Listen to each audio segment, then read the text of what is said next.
Analisis kesalahan berbahasa dalam tataran wacana adalah serangkaian proses untuk menemukan kesalahan dalam berbahasa baik lisan maupun tulis dalam sebuah satuan bahasa tertinggi guna memperbaikinya menjadi sebuah tata bahasa yang tepat untuk digunakan. Wacana dibentuk dengan beberapa paragraf yang baik. Paragraf yang baik tentunya memiliki kesatuan atau kohesi dan juga kepaduan atau koherensi paragraf.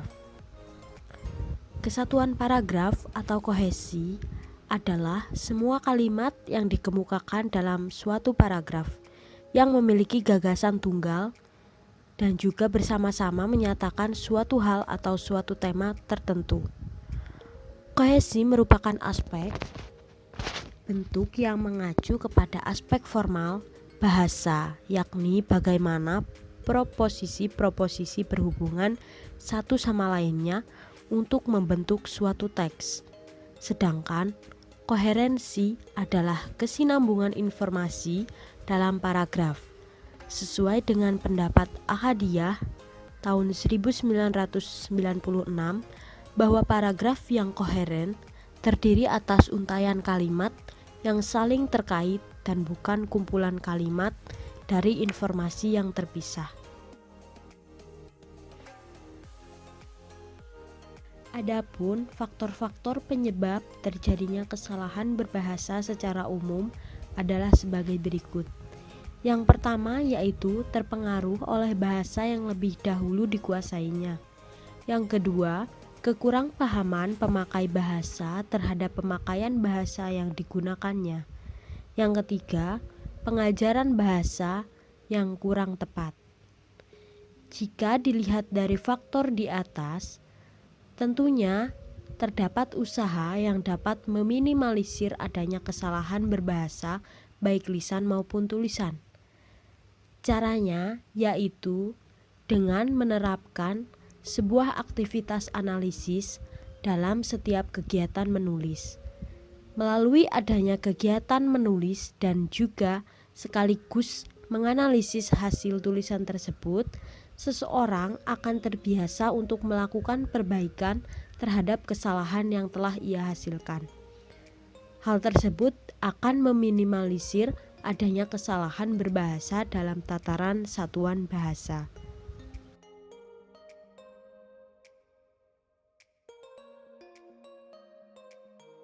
Bentuk-bentuk kesalahan berbahasa dalam tataran wacana. Yang pertama, syarat-syarat paragraf tidak dipenuhi. Seperti kita ketahui, terdapat beberapa syarat yang harus dibentuk dalam pembuatan paragraf. Hal tersebut berguna untuk memperjelas fungsi paragraf dalam sebuah wacana. Adapun syarat pembentuk paragraf yaitu Poin 1. Kesatuan. Paragraf dianggap memiliki kesatuan jika kalimat-kalimat di dalam paragraf tersebut tidak terlepas dari topiknya atau selalu relevan dengan topiknya. Kesatuan dalam paragraf itu, kalimatnya harus saling berkaitan dan membentuk kesatuan yang hanya terdapat satu gagasan pokok. Syarat kedua adalah kepaduan. Paragraf dianggap baik dan benar jika memiliki koherensi atau kepaduan. Satu paragraf dibangun oleh kalimat-kalimat yang mempunyai hubungan, sehingga pembaca mudah memahami tulisan tersebut. Syarat yang ketiga adalah kelengkapan. Paragraf dianggap lengkap jika di dalamnya berisi kalimat-kalimat penjelas yang dapat menunjang gagasan pokok.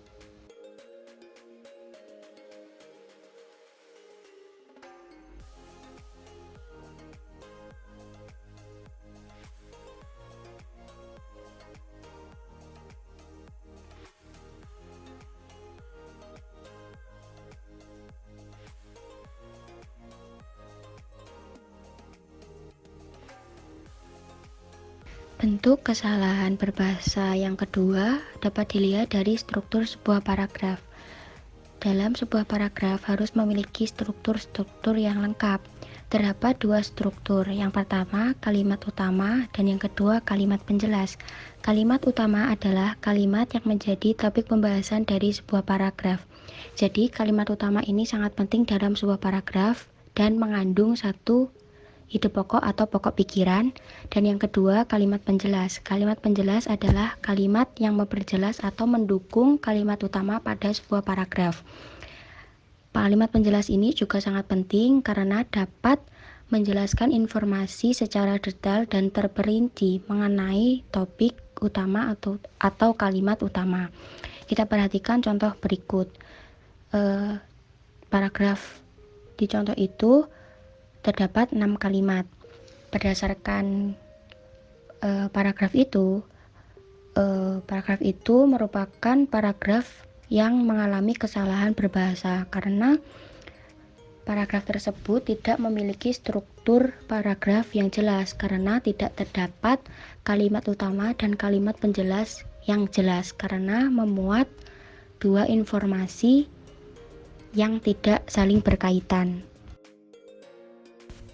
Kesalahan berbahasa tataran wacana yang ketiga dapat dilihat dari penggabungan paragraf. Penggabungan paragraf ini dapat dilihat dari hubungan antara kalimat-kalimat dalam paragraf atau antar paragraf. Yang harus diperhatikan dalam penggabungan paragraf itu dua. Yang pertama, kohesi dan yang kedua koherensi. Kohesi adalah keterpaduan antar paragraf dalam sebuah paragraf.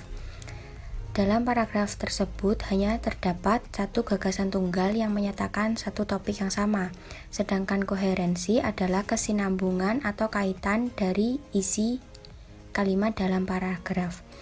Contoh kohesi dapat dilihat pada paragraf berikut. Ini terdapat satu paragraf yang terdiri dari 4 kalimat. Paragraf ini memiliki dua topik yang berbeda. Pada kalimat pertama membahas topik tentang kegunaan dari meja dan yang kedua adalah membahas tentang jenis-jenis meja dan bahan untuk membuatnya. Jadi paragraf ini mengalami kesalahan berbahasa karena memiliki dua topik yang berbeda. Yang kedua, contoh koherensi. Pada koherensi terdapat dua jenis paragraf. Paragraf pertama dan kedua ini memiliki topik yang berbeda. Jadi informasinya tidak dapat diterima dengan baik. Oleh karena itu, dalam contoh paragraf tersebut terdapat kesalahan berbahasa karena koherensi dalam paragraf harus memiliki keterkaitan antar kalimatnya. Bentuk berbahasa dalam tataran wacana selanjutnya yaitu penggunaan bahasa dalam paragraf. Kesalahan dalam memilih dan menempatkan deiksis dapat menyebabkan terjadinya kesalahan berbahasa pada tataran wacana. Dalam hal ini, beberapa macam pemilihan dan penempatan deiksis yang sering mengalami kesalahan berbahasa yaitu deiksis persona, deiksis tempat, dan deiksis waktu. Deiksis persona. Kesalahan berbahasa pada pemilihan dan penempatan deiksis persona dapat dilihat pada bentuk pronominanya. Seseorang akan membedakan bentuk pronomina orang pertama jamak yaitu kami dan kita. Hal tersebut dikarenakan kami mempunyai makna aku dengan yang lain dan kita mempunyai makna aku, kamu, dan juga yang lain. Berikut contoh paragraf pada teks pidato perpisahan sekolah. Pada data tersebut, pemakaian deiksis kita sudah tepat karena deiksis kita jika dikaitkan dengan data tersebut mempunyai makna bahwa semua orang yang hadir terlibat dalam acara perpisahan sekolah, baik dari si pembicara, teman-temannya, dan guru-gurunya. Berikut contoh paragraf lainnya. Pada data tersebut, pemakaian deiksis kita kurang tepat karena deiksis kita jika dikaitkan dengan data tersebut mempunyai makna bahwa wartawan juga ikut dalam pemeriksaan tersebut. Padahal yang dimaksudkan ialah hanya pihak kepolisian yang melakukan pemeriksaan. Jadi, deiksis yang tepat pada tuturan tersebut adalah kami. Hal tersebut dikarenakan deiksis kami dikaitkan dengan data tersebut mempunyai makna bahwa pihak kepolisian yang melakukan pemeriksaan terhadap tersangka korupsi. Dengan demikian, tuturan yang benar adalah kami sudah memeriksa beberapa tersangka untuk dimintai keterangan. Deiksis tempat. Deiksis tempat dikaitkan dengan pemahaman lokasi atau tempat dalam situasi pertuturan. Seseorang akan membedakan antara di sini, di situ, dan di sana. Hal tersebut dikarenakan di sini menjelaskan bahwa si penutur berada di lokasi, di situ menjelaskan bahwa si penutur dekat dengan lokasi, dan di sana menjelaskan bahwa si penutur dan si petutur tidak dekat dengan lokasi. Berikut contoh paragraf pada teks pidato perpisahan sekolah. Pada data tersebut, pemakaian deiksis ini sudah tepat karena deiksis ini menyatakan bahwa si penutur bersekolah di SMP tersebut. Jadi, yang dimaksudkan pada kata ini yaitu merujuk ke SMP atau sekolah menengah pertama si penutur. Berikut contoh paragraf lainnya. Pada data tersebut, pemakaian deiksis di situ kurang tepat karena deiksis di situ menyatakan bahwa si penutur dekat dengan lokasi. Padahal yang dimaksudkan ialah tempat yang jauh dari si penutur. Deiksis di situ merujuk ke Monumen Nasional. Jadi, deiksis yang tepat pada kalimat terakhir adalah ke sana. Hal tersebut dikarenakan deiksis ke sana menjelaskan bahwa suatu tempat yang akan dituju oleh si penutur.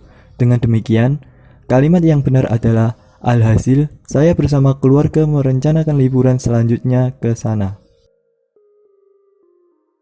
Deiksis waktu. Deiksis waktu dikaitkan dengan waktu relatif si penutur dan petutur. Dalam bahasa Indonesia, untuk mengungkapkan waktu dibagi menjadi 4 bagian, yakni untuk waktu kini dengan sekarang, untuk waktu lampau dengan tadi dan dulu, untuk waktu yang akan datang dengan nanti, dan waktu yang relatif dengan melihat dari kapan suatu ujaran diucapkan yaitu hari ini, kemarin, dan besok. Berikut contoh paragraf pada teks pidato perpisahan sekolah. Pada data tersebut, pemakaian deiksis hari ini sudah tepat karena deiksis hari ini menyatakan bahwa si penutur berpidato pada saat ujaran tersebut dituturkan. Jadi, penutur memilih kata hari ini dikarenakan menyesuaikan waktu yang sedang berlangsung. Berikut contoh paragraf lainnya. Pada data tersebut, pemakaian kata depan di kurang tepat karena kata depan di digunakan untuk menandai tempat. Padahal yang dimaksudkan adalah untuk menandai waktu. Jadi, kata depan yang tepat pada kalimat pertama adalah pada. Hal tersebut dikarenakan kata depan pada menjelaskan untuk menandai keterangan waktu dengan melihat kata selanjutnya. Dengan demikian, kalimat yang benar adalah pada masa pandemi, mahasiswa dilatih untuk menjadi pembelajar mandiri melalui kelas daring yang diikutinya. Bentuk kesalahan berbahasa dalam tataran wacana selanjutnya yaitu pengorganisasian isi dalam paragraf. Dalam pengorganisasian isi paragraf dapat menggunakan dua cara yaitu deduksi dan induksi. Deduksi adalah cara penyampaian ide pokok yang terletak di awal kalimat kemudian didukung kalimat penjelas yang berada di kalimat selanjutnya. Sedangkan induksi adalah cara menjelaskan fakta-fakta atau kalimat penjelas kemudian menyampaikan gagasan utama di kalimat akhir. Berikut hasil analisis pada teks pidato perpisahan sekolah. Pada data tersebut, pengorganisasian isi dalam paragraf kurang tepat. Hal tersebut dikarenakan tidak ada ide pokok dalam paragraf tersebut atau dengan kata lain hanya terdapat kalimat penjelas di dalamnya.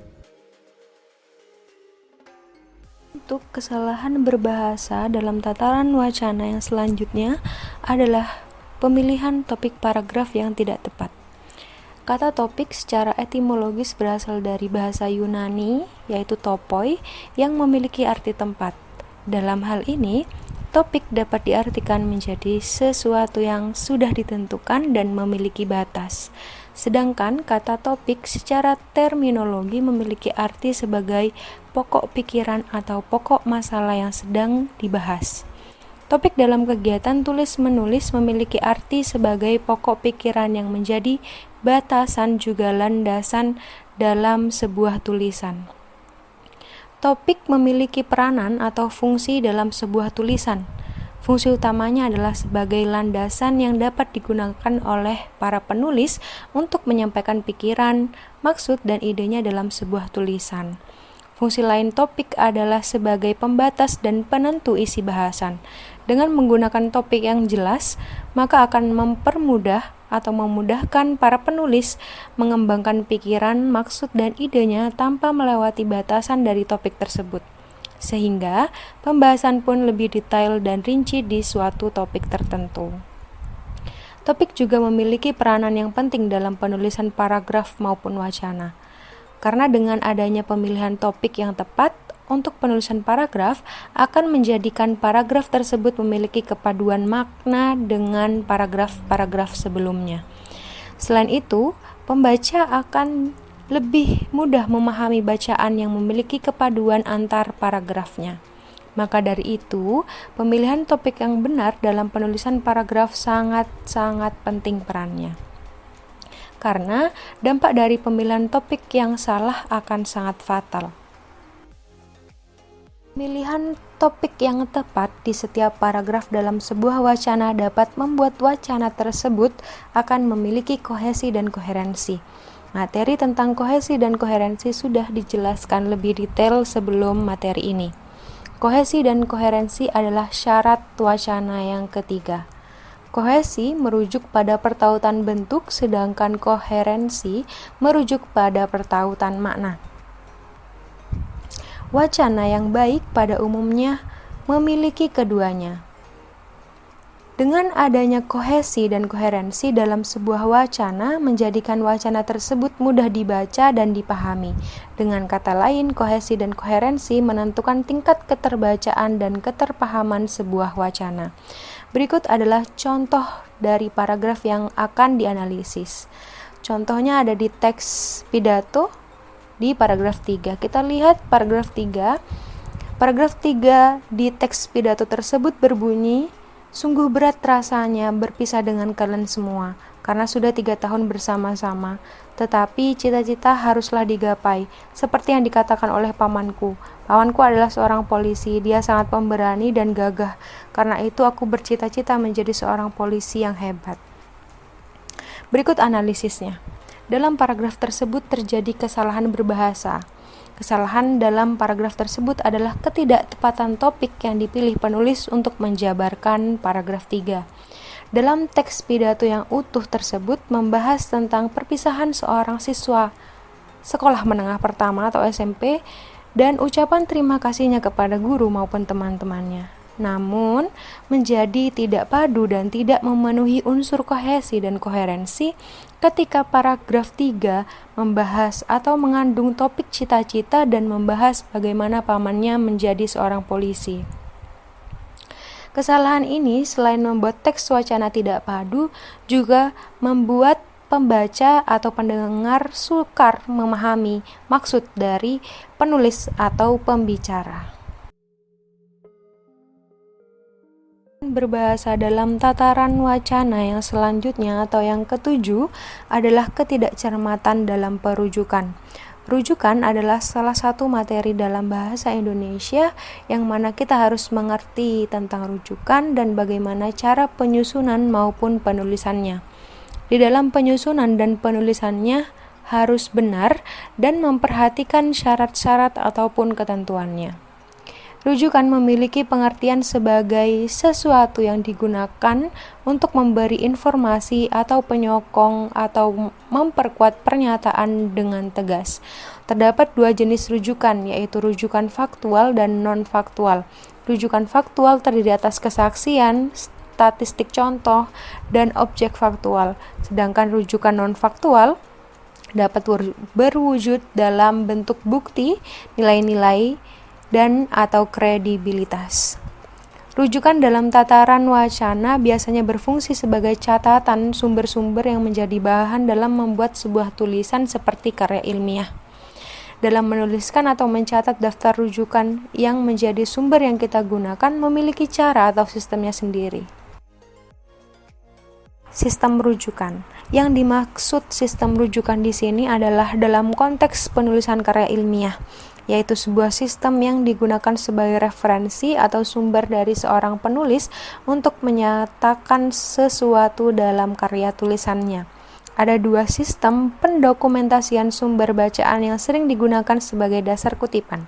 Di antaranya adalah 1. Sistem catatan atau note bibliografi, menyajikan informasi mengenai sumber dalam bentuk catatan kaki atau footnotes, atau catatan belakang, endnotes, atau langsung dalam daftar pustaka, bibliografi. Yang kedua adalah sistem langsung, parenthetical reference, yang menempatkan informasi mengenai sumber dalam tanda kurung dan diletakkan A. Langsung pada bagian yang dikutip, B. Pada daftar kutipan atau list of works site, atau C. Pada daftar pustaka. Menuliskan rujukan memang bukanlah hal yang mudah. Akibat dari kurang cermatnya penulis, seringkali terjadi kesalahan dalam penulisan rujukan ini. Berikut adalah contoh dari kesalahan penulisan rujukan yang dilakukan oleh penulis. Contoh, simpulan penelitian tersebut adalah dalam tanda kutip terdapat kecenderungan makin banyak tanda kutip lagi campur tangan pimpinan perusahaan makin rendah tingkat partisipasi karyawan di daerah perkotaan.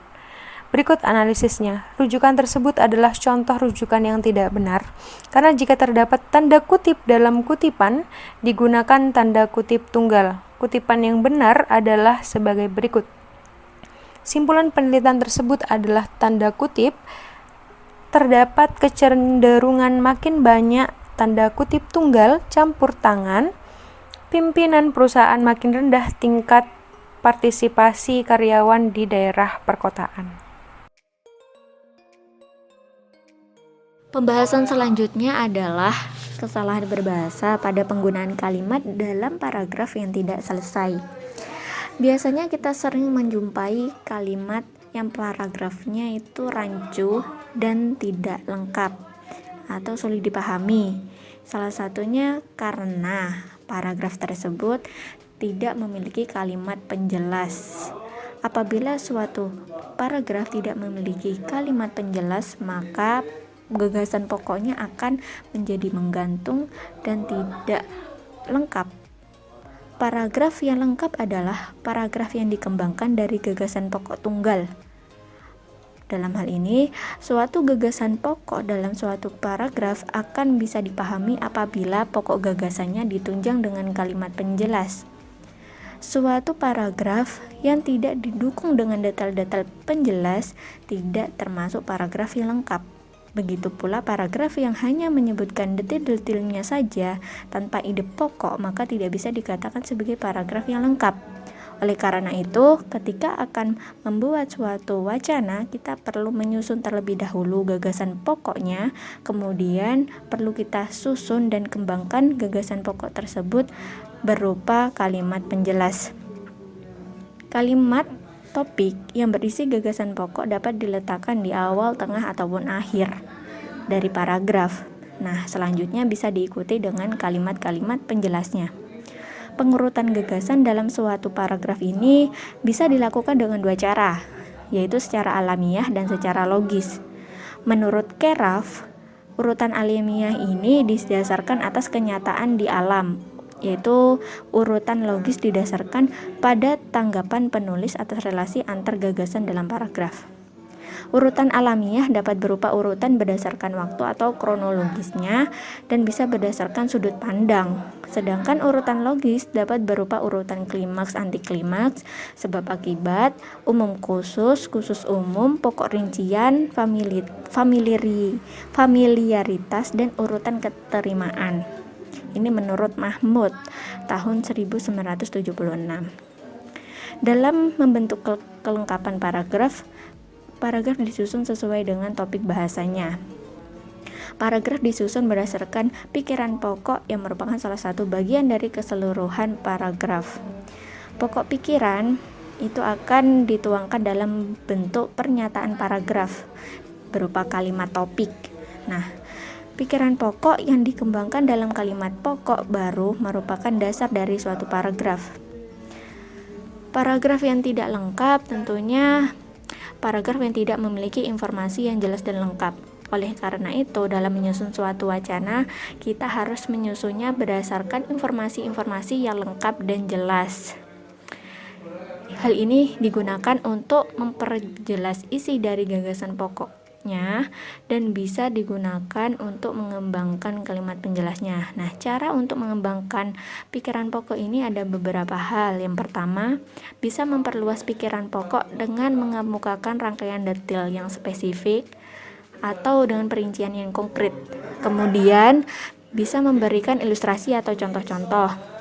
Ketiga, membuat perbandingan dengan mengemukakan persamaan dan perbedaan antara pikiran pokok dan konsep atau objek yang telah dikenal secara umum oleh pembaca. Kemudian, bisa dengan memecah pikiran pokok menjadi beberapa bagian serta menguraikannya satu-satu. Selanjutnya, bisa mengemukakan fakta-fakta atau data-data yang dipakai berdasarkan kesimpulan yang dikemukakan dalam kalimat topik. Yang terakhir, bisa dengan mengemukakan alasan-alasan yang mendasari pikiran pokok apabila pikiran pokok tersebut merupakan suatu hal yang penting.